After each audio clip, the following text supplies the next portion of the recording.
Nous quittons Montpellier-le-Vieux en fin de matinée, en laissant derrière nous la cité des Pierres. Nous déjeunons à Millau, au bord du Tarn. Puis, nous empruntons les chemins du centre-ville.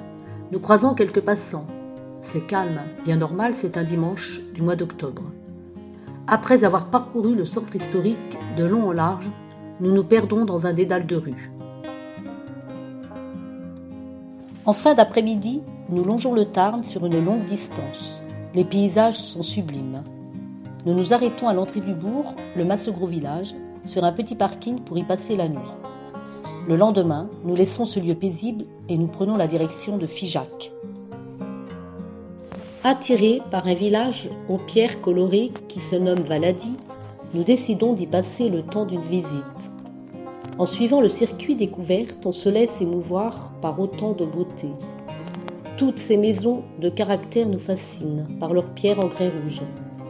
Au fil du parcours, nous passons devant l'église et le manoir.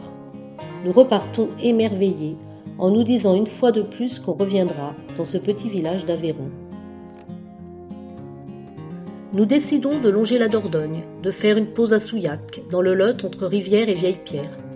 Cette ville est réputée pour son église abbatiale, mais aussi pour son ancienne église Saint-Martin du XVIe siècle, au clocher en forme de beffroi. Nous visitons cette jolie petite ville riche de son histoire et nous reprenons la route pour finir la journée au pied du château de Montfort dans le Périgord noir. Il est impossible de ne pas voir ce château car il domine du haut de son rocher.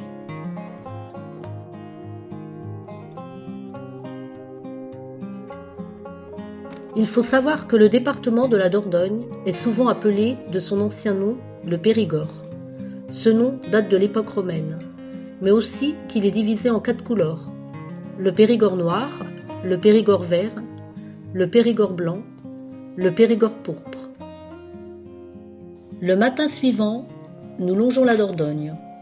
Nous ramassons quelques noix, puis nous visitons le joli village de Daume qui surplombe de 150 mètres les méandres de la Dordogne.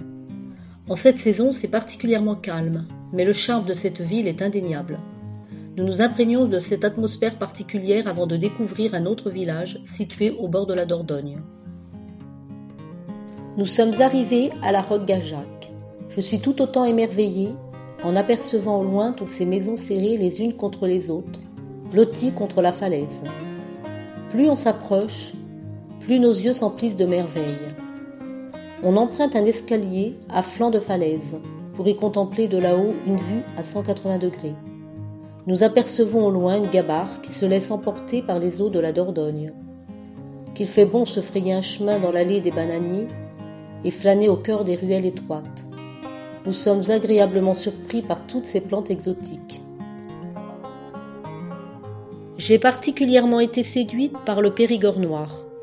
Seule la citation de Henri Miller me vient à l'esprit. Si le paradis existait sur terre, c'est sûrement ce décor qu'il aurait choisi.